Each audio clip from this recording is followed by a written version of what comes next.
Tirzah, are you ready? You need some water? Wait a minute, where you going? Let me give the people, tell them all about you first. You ready? So, Tirzah, is it Gabourel? Gabriel is a technologist, futurist, and a leader in digital transformation with over 25 years of experience across engineering, supply chain, and enterprise data strategies. She specializes in building intelligent systems that help organizations operate more efficiently, ethically, and collaboratively. Through her platform, Tirzah.tech, she advocates for ethical AI, there you go, Des, innovation and women's leadership in technology, while actively supporting underrepresented communities through mentorship and STEM initiatives. Coming to the stage is Tirzah. Where's the music?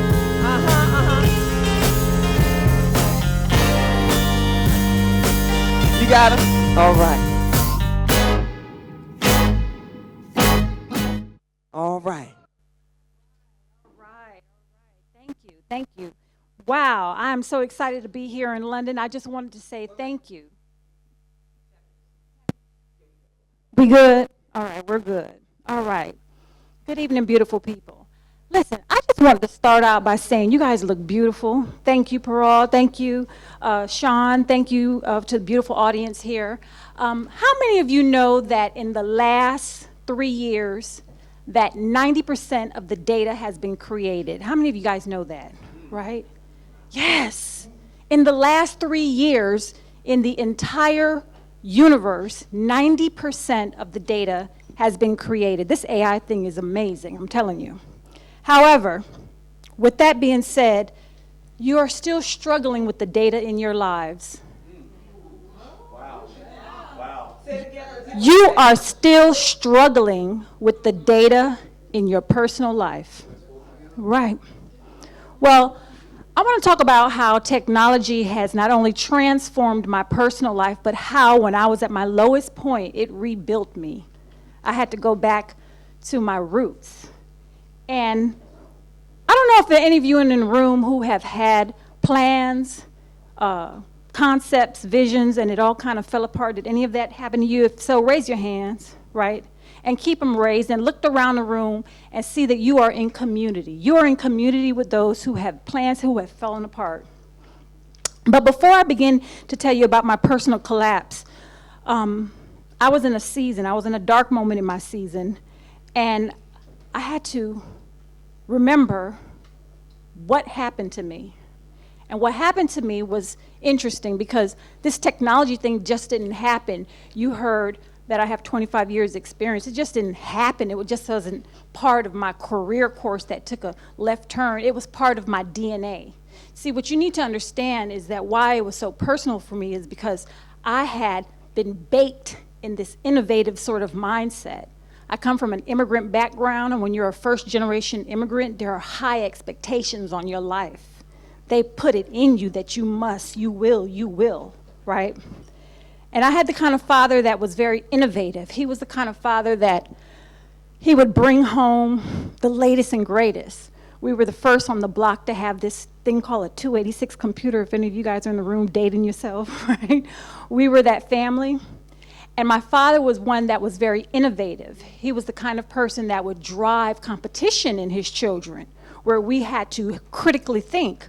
We were allowed to debate. We were allowed to bring table ideas to dinner to have philosophical type conversations. That was the kind of energy that I was raised in. And when you are raised in that, you become a free thinker. See, we were the kind of family that had the first satellite dish, watching Japanese television, SS-14, if I can remember the channel. And I soon found out that that was radical. I didn't know that that was not normal, because in my house, that was normal. That was critical, right? Statistics, engineering, politics, culture, those were not high school electives for me. That was a dinner table conversation. That was how we talked. So you have to imagine, as I became an older adult and I became into my family lifestyle, right, that I brought all of that with me into that lifestyle. But what happened? It wasn't this turning page event that happened. My collapse wasn't about, oh gosh, a critical moment. It was slow, it was pervasive, it was quiet, but it was relentless. See, by the time I had left my father's house and I had married the man that I had married, I was in a very weird marriage, a non-traditional marriage, one that you would say was interesting. And at the same time, I had a very sick child, a child who 14 years I fought like hell to make sure her health was cured.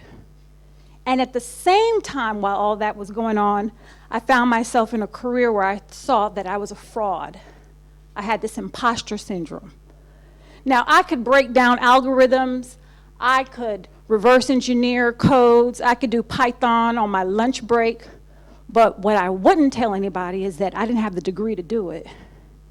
I wasn't supposed to be at the table. But remember, I was baked in this energy of figuring it out, technology, and I brought all of that to corporate America, yet not having the corporate education to prove that I could do it. So while all of this is happening, my conversations in my life went from strategy, building teams, SAP, Python, to slow sickness, illness, death even. So I had to have a breakthrough moment. I had that breakthrough moment. What is happening here? I'm on the edge of a divorce. I have a very sick child. I have, oh my goodness, the lie that I was hiding from my husband, my financial ruins was about to fall apart. Not even he knew how bad we were. And all of that was on my edge. And what it felt like was how I thought about computers. This code was corrupt. This had a bug in it. What am I doing? Why am I not going back to my training of a technologist? And that's when the light came on. The clarity came in. Tirzah, you got to get it together. You have got to get it together. And so I started to focus on what is it that I can do? What do I need to tell myself, right? These things that I was telling myself about my career, my aspirations, my dreams, those were all lies. And because of this bug that was in my life, I had to clean it up like you debug. Alt, Control, Delete. Any of y'all use that on your computer? Yes. That's where I was in my life. So what happened? I started to see the patterns. I started to see, oh, this is how I built that organizational structure. I started to see the pieces and parts that I would put in the computer, like lines on my Python codes. When I put this part in or I put that part in, it would have a trajectory experience on that. I started to see my life like that, how I could solve my daughter's health. I fired all those doctors. I fired them all because they were non-value added. And I started to find real thought leaders who were critical thinkers, engineer-like doctors to solve my daughter's health problem, right? I did that. I ended up finding the code to these complicated conversations that me and my husband were having because he didn't understand me and I didn't understand him. So I had to break that code down. And I can proudly say that 32 years later, I love that man more than I ever loved anybody. Right. That is my testimony. And let me tell you what happened at work. Double master's degree, one in computer science and one in engineering.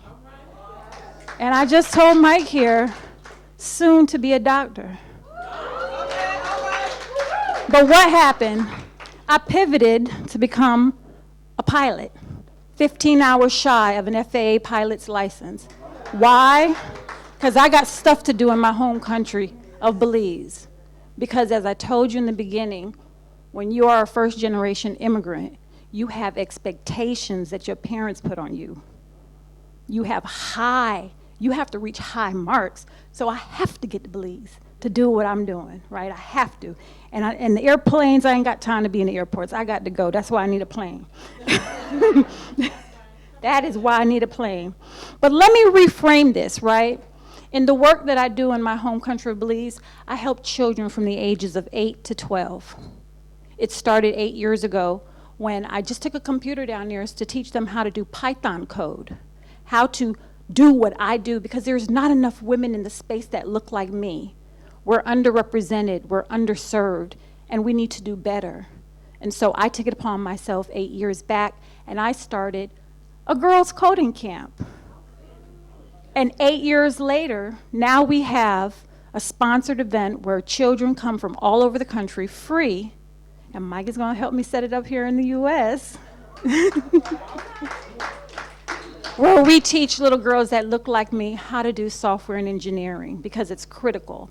Representation matters in this space, and we don't have enough of it, right? So let me reframe something for you, right? As I use technology, as I started to re-engineer my life, I figured out, you don't need to be an engineer to engineer your life. You don't need to be a technologist to technician out those things. You don't need to. You need clarity. That's what's necessary. You need clarity in your space. You need clarity in your structure. You need clarity in your approach. And when you have clarity, that's when those systems can allow to come in.